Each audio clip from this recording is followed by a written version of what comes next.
What's amazing about tooth development is how early it starts.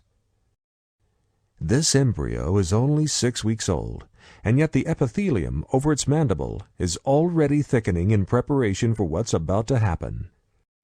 As it grows thicker, the epithelium creates an island of cells, which is the origin of the new tooth.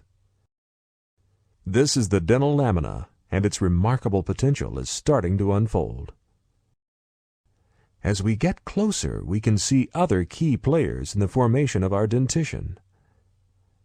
Meckel's cartilage provides support for the developing tissues, and the blood vessels that help shape the embryonic teeth are present. By now, the lamina has grown into a bud.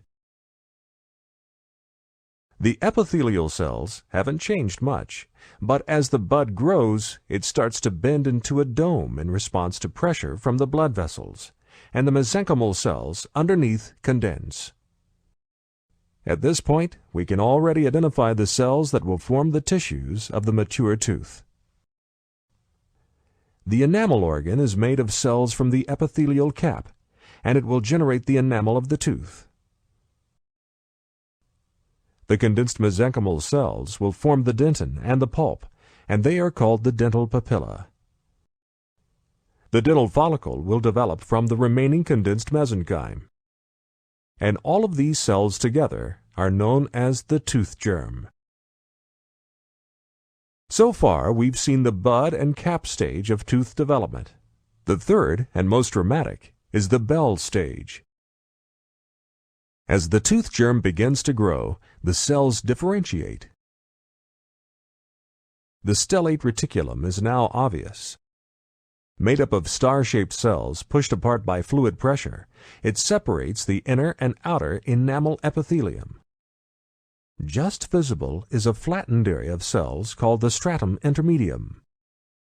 We can also see the juncture where the inner and outer enamel epithelium meet. This cervical loop is important in tooth formation, as we'll discover soon. By the time the tooth bud pinches off from the dental lamina at the end of the bell stage, the inner enamel epithelium has folded to form the shape of the future crown. With the scaffold to work on, the masons of the tooth world go to work. The cells of the inner epithelium have elongated into ameloblasts, and the neighboring cells in the dental papilla respond by changing into odontoblasts. Now they move toward the center of the papilla, leaving a thin tube of cytoplasm and a layer of dentin. And now, the ameloblasts start to move, leaving behind the hardest tissue of all, enamel. The resulting rock-hard crown of enamel and dentin is a miraculous feat of cellular engineering, but the engineers haven't finished yet.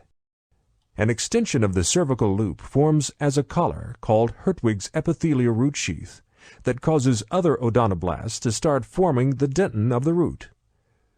At the same time, the whole tooth starts to move like a biological rocket taking off.